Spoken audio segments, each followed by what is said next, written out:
Donald Trump has arrived at a New York courthouse for the start of jury selection in his hush money trial. He's accused of falsifying business records to cover up payments made to an adult film star before the 2016 presidential election. This is just one of many indictments against him. Mr. Trump is the first former US president to face criminal prosecution. Before entering the courtroom, he addressed the media. This is political persecution. This is a persecution like never before. Nobody's ever seen anything like it. And again, it's a case that should have never been brought. It's an assault on America. And that's why I'm very proud to be here. This is an assault on our country. Now, Joel Culhane is a professor of law at Widener University, Delaware Law School. Welcome to DW, Professor. Could you please outline for us in layman's terms what Donald Trump is accused of? Yes, I'd be happy to, and thank you for inviting me. So he is being accused, it's a bit complicated, so I'm going to unpack it. He's been accused of paying hush money, right? And the important piece of it here, well, two important pieces. One is falsifying business records to cover up those payments.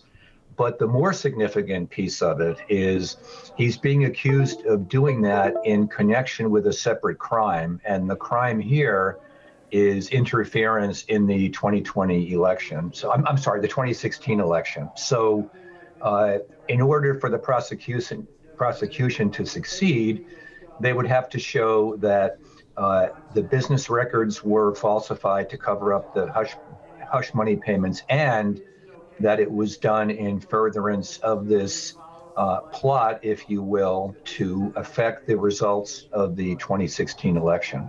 OK. So jury selection starts today. How does one find 12 people with a fair and balanced and impartial view of such a polarizing figure?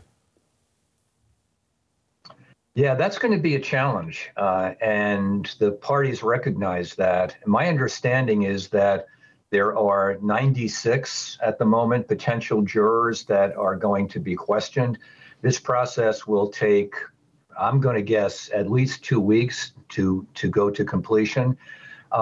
They're not looking for somebody who doesn't know anything about the trial or about the case, because that would be impossible.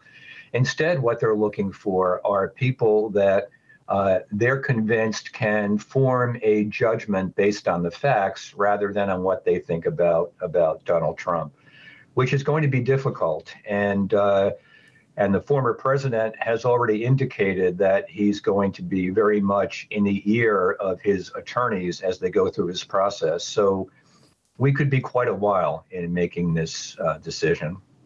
So if he's found guilty, just skipping ahead now to look at some possibilities, if he's found guilty and he receives a custodial sentence, would that affect his ability to run for and indeed to become president if elected?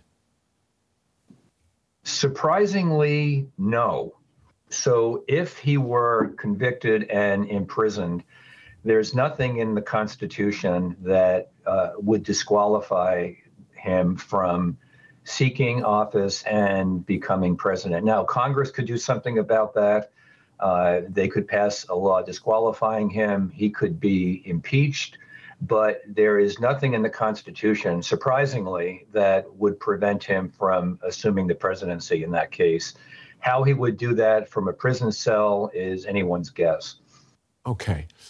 This is not his only illegal travail, of course. They think this is the first of 4 indictments to go to trial. Which of the 4 pending proceedings should he be most concerned about, do you think? Well, that's a great question. I would say this one is the immediate concern because it's the only one that we know is going to be completed before the election. So from looking at this purely from the timeline, I would say this is the one he should be most concerned about. The one that he should be most concerned about in terms of the underlying charges, I would say, would have to do with the claim that's being litigated in D.C. that his actions leading up to and including January 6th amounted to federal crimes, and those are quite serious. That's the case where the Supreme Court of the U.S. is currently considering whether presidents are immune from prosecution under those circumstances. Let's bring in our Washington Bureau Chief, Ines Pohl. Welcome, Ines. What can we expect today?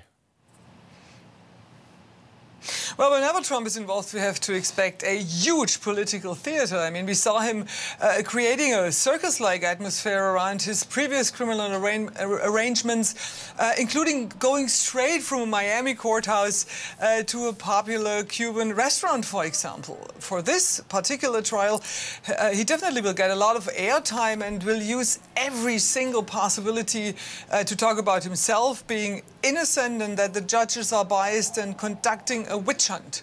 And after all, we probably will also hear that the elections were rigged. OK.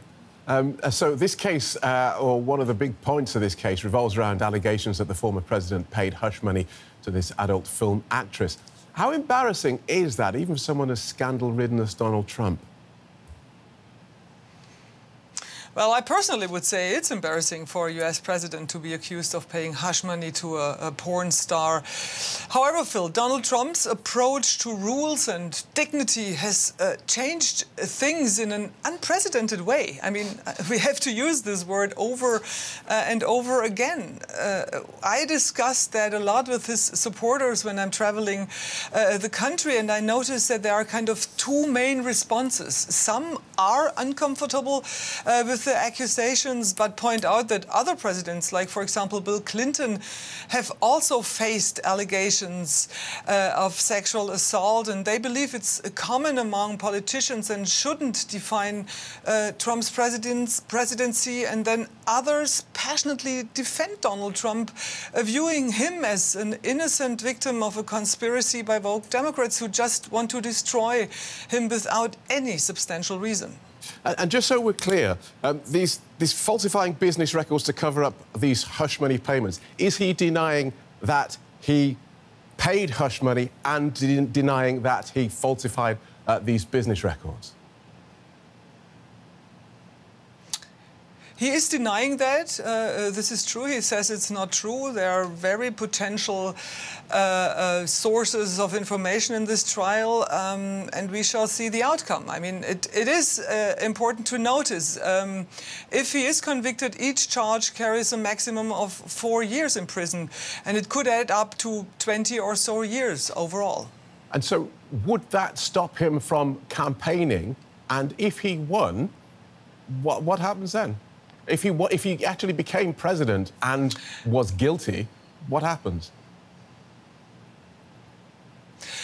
Well, you know, I mean, it is important. According to the U.S. Constitution, he can run for the presidency, even if he is convicted.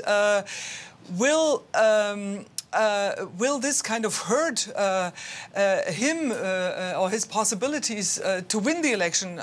I think it's interesting for our international audience to know that many polls show that the majority of Republican voters would support Trump as the party nominee, even if he is convicted of a crime. So it might not really hurt him, maybe quite the opposite. OK, thanks for that, Ines. Washington Bureau Chief Ines Pohl.